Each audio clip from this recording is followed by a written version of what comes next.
Super elastic plastic. Wow! Look at that!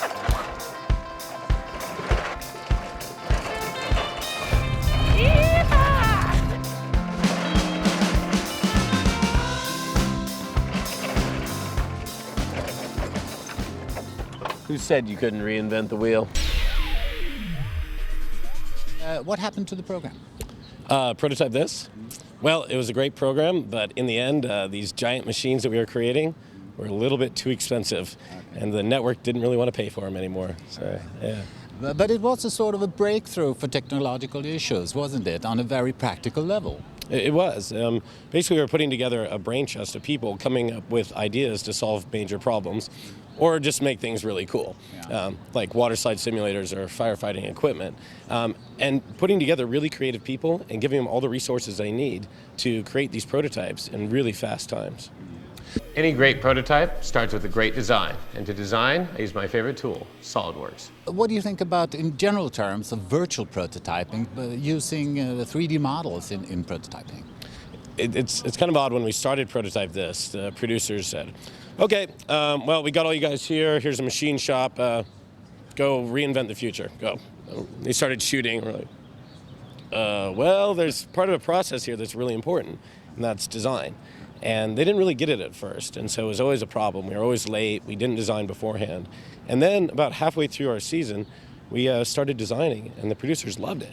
And not only did they have schedules and timelines, but we got to see everything virtually first. And so we were able to create it there. And then seeing the transition from that into the physicality was just kind of a magic moment in engineering and prototyping. So after you create the part in SolidWorks, all you have to do is send it out to someone to have it manufactured. Hey Terry, is that part ready yet? Just off the press, baby. Sweet. I love SolidWorks. I've been using it for years. I actually use it less now because I have other people that use it for me, which is really great. I have many projects going at the same time. But for me, and the kind of prototyping I do, there's no better tool to use.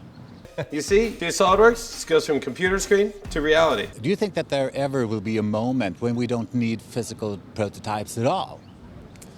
I think in a lot of ways, we already don't. If you see the manifestation of things on the internet, in cyberspace, and people are communicating and working there. I mean, think about paper. How much you use paper these days as opposed to everything electronic. So we've seen that fade away. So certainly there are things that we need that have physicality, furniture, automobiles, transportation, things like that we'll need. But I think a lot of things for visualizing and communicating, we'll see them start to go away, and you'll start to have them in a virtual world. You have been involved in the development of an electric car. What is that about? Well, we're setting out to change the way that people view the electric car. And people think electric cars is kind of dorky, not being cool, not being high performance. And so we've created a car that looks great. It's a 33 hot rod. It's true Americana car culture, and it performs. We put in a giant motor in it that puts out 900 Newton meters of torque.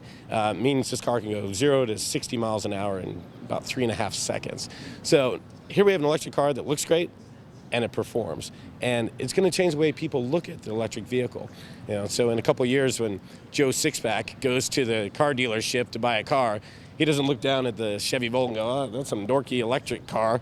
We're like, oh, it's like one of those cars I seen on that TV show, Amped.